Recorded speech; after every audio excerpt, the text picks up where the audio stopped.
The uninvited house. She was being watched. Not suspected, not monitored. Watched. Every room.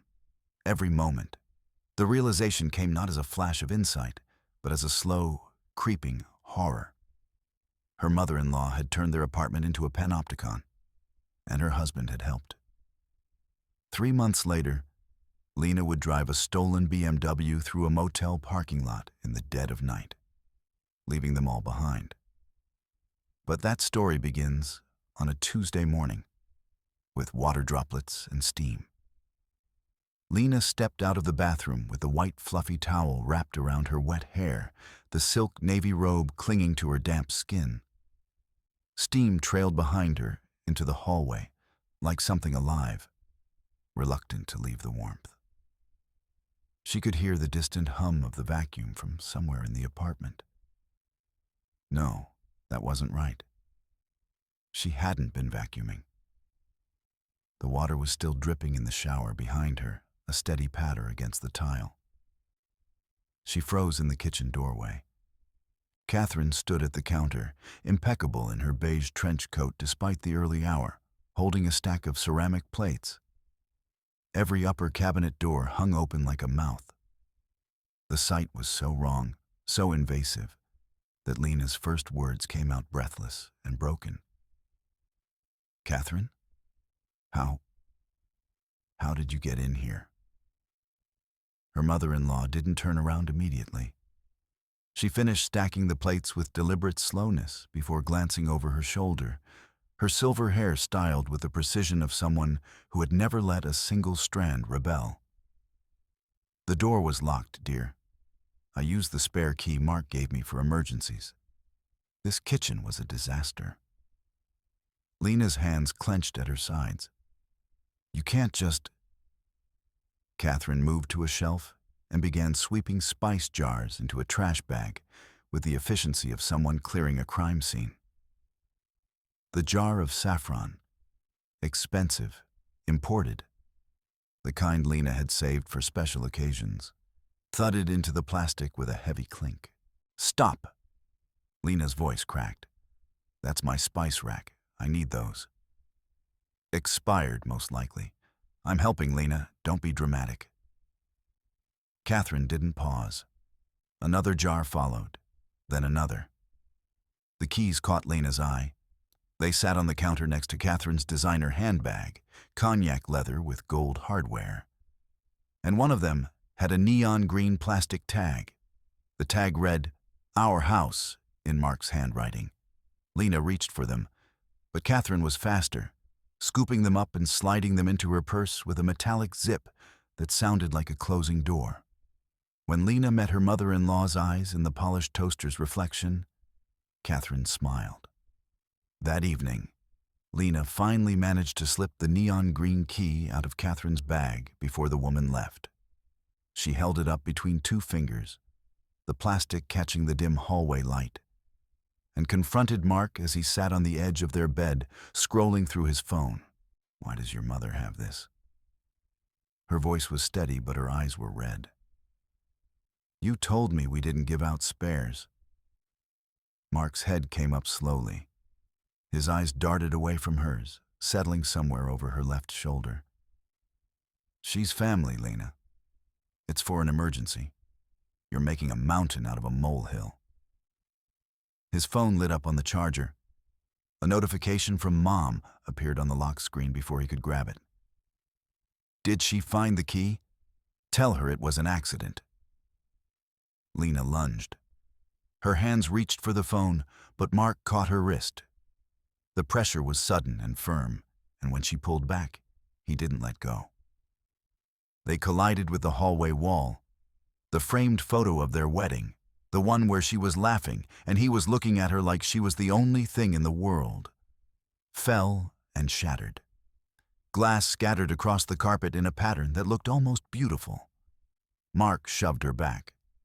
Her shoulder hit the bedroom door frame hard enough to make her cry out. He stood over her, holding the phone high, his jaw clenched. His voice came out low and vicious. "Stay out of my phone. You're acting like a psycho." Lena stayed on the floor, her hand clutching her shoulder. She looked up at Mark standing above her, his chest heaving, and saw the red mark on her own arm where his fingers had been. Outside, a distant siren wailed and then faded. The next afternoon, Lena was cleaning the bookshelves when her fingers found something that shouldn't have been there. She'd moved a heavy encyclopedia to dust behind it, and there it was, a small black plastic cube with a tiny glass lens in the center. A faint blue LED blinked on the device like a trapped heartbeat. She picked it up.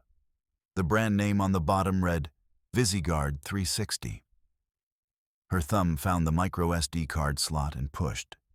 It clicked out with a metallic whisper. The card went into her laptop. A folder opened. DLive. She clicked a file. Video appeared. Her and Mark arguing 10 minutes ago, filmed from the perspective of the bookshelf. Night vision footage, grainy and cold. She scrolled through more files. There, a tag that read, "Sent to Catherine Ip." The feed was being streamed directly to her mother-in-law. Lena scrolled further, her hands shaking now. A receipt in the laptop's cloud history, shared with Mark's account. The purchase was made 3 weeks ago. Mark had ordered it himself. He was helping his mother spy. The order total was $89.99, and his name was listed as the bill to. Lena packed the suitcase carefully. Clothes, documents, the few pieces of jewelry that were actually hers. She left the camera on the porch like a message someone would be forced to understand. It was late afternoon when she was loading the suitcase into her car's trunk, and the sky had turned gray. A silver Lexus SUV came around the corner too fast and screeched to a halt behind her, blocking the driveway. Dust kicked up from the tires. Catherine slammed her car door and stormed toward Lena, the black camera cube held in her hand like a trophy of betrayal. "How dare you touch my property? Mark said you were unstable, but this is too much." The woman's face was flushed red, her pearl necklace bouncing with each furious step. She reached for the suitcase. Lena pushed her hand away. Catherine grabbed Lena's hair. They went down to the concrete together, grappling, struggling, their bodies colliding against the rough ground. Lena could taste blood. Her knees scraped against the pavement, and when she kicked Catherine's shin hard, the older woman howled and let go. Lena scrambled up, grabbed the suitcase, and threw it onto the back seat. She jumped into the driver's seat as Catherine pounded on the window, her fist connecting with the glass again and again, her face distorted and furious. "You'll never keep him," Catherine bellowed, and Lena saw spit mark the window. The next morning, Lena walked into the bank with her debit card and ID. The teller, her name tag read Sarah, swiped the card and frowned at the monitor. When she turned the screen slightly so Lena could see, the balance showed $14.22. A line item from 4 p.m. the day before showed a transfer of $45,000 to an account labeled C. Vance Trust. The transfer was authorized by the primary account holder, Mark Vance, and a co-signer, Catherine Vance. Sarah said, her voice apologetic. Lena's hands went numb. She pulled a document from her bag, the original account opening papers. Her signature was there, authentic. But a second document below it showed a forged signature removing her rights. The forgery was perfect. The L in her last name had the same slight shakiness, the same loop. Only someone who knew her handwriting intimately could have done this, or someone who had watched her sign documents for 5 years. The motel room smelled like industrial cleaner and old cigarettes. Lena sat on the edge of the bed, listening to the rain hammer against the window, when she heard it. A strange, rhythmic clicking coming from underneath her car in the parking lot. She went out into the downpour, kneeling in the mud, and felt underneath the rear wheel well. Her fingers found a cold, magnetic plastic case. An Apple AirTag. Waterproof. Expensive. The kind you buy when you need to track someone without them knowing. Her phone pinged. A text from Mark. "I see where you are, Lena. Don't make this harder. Mom is coming to talk." She sat on the edge of the bed again, the AirTag in her palm, and understood that there was nowhere left to run. Midnight came. Then 1 a.m. Lena was pushing a heavy oak dresser in front of the motel room door when the first kick came. The wood groaned. The dresser shifted 6 inches. The door splintered. A large man in a gray windbreaker wedged his shoulder into the gap, and Lena grabbed the heavy glass lamp from the nightstand. The door exploded inward. The dresser toppled. Lena swung the lamp. It shattered against the man's arm. He grunted like the impact barely registered and tackled her onto the bed, pinning her wrists down. Rain sprayed in through the broken door. Catherine walked in calmly, still holding her umbrella despite being indoors, and looked down at Lena's thrashing body with an expression of clinical disappointment. "Check her bags. She has the family jewelry. It's theft," Catherine said. Lena bit the man's hand. He yelled and let go of one wrist, but then his fist came down. It connected with her stomach, and all the air left her body. She curled up, gasping, unable to do anything but exist in the space between pain and terror. Catherine sat down in the room's single armchair and opened a file folder. She scattered photographs across the bed in front of Lena's face. "We needed your signature on documents. You were very useful." Thunder rolled outside. The investigator was destroying Lena's laptop, smashing it against the dresser corner. The screen cracked and went black. Sparks flew from the charging port. But Lena didn't move.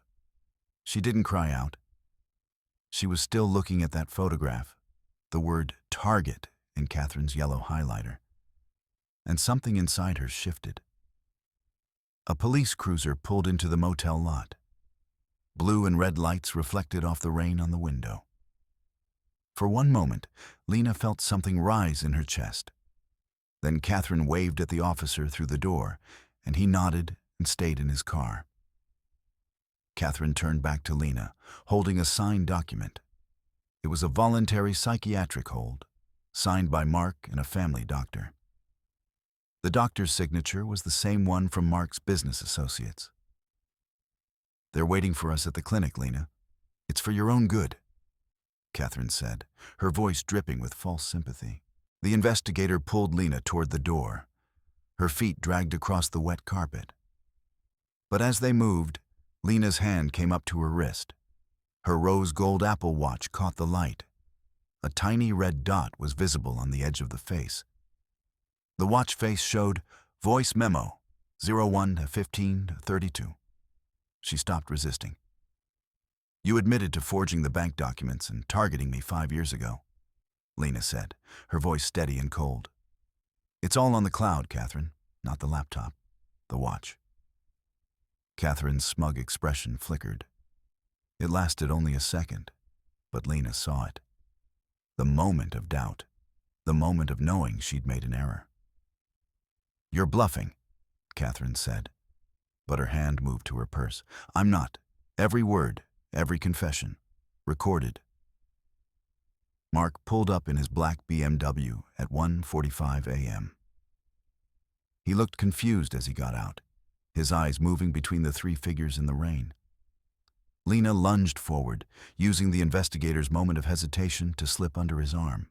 She reached Mark as he was processing what was happening, and she grabbed the car keys from his hand. When he tried to reach for her, she kicked him hard in the groin. He collapsed onto the asphalt, and Lena jumped into the BMW, locking the doors. She heard the investigator pounding on the hood. The metal dented beneath his fists. Lena shifted into reverse and floored it, the car roaring back. It clipped the investigator's leg. He spun away, and she shifted to drive, tearing out of the parking lot. The tires screamed on the wet asphalt. Catherine stood under the neon sign, screaming silently as the car disappeared into the rain. 3 months later, Lena sat in a sun-drenched kitchen wearing a simple white t-shirt. She sipped from a yellow ceramic mug and looked at the morning paper. There were no cameras in the corners. The walls were clean and white, and the light coming through the window was golden and warm. The headline read, "Local socialite and son charged with forgery and fraud." There was a photograph of Catherine and Mark walking into a courthouse in handcuffs. Mark's head was bowed. Catherine's hair was disheveled. Lena picked up her phone and scrolled through her contacts. She found the last remaining unknown number and blocked it. She slid the phone into a drawer and shut it. The drawer made a soft click as it closed. Then she picked up a book from the table, The Power of Silence, and began to read. Outside, the birds sang. The coffee in her mug was still hot.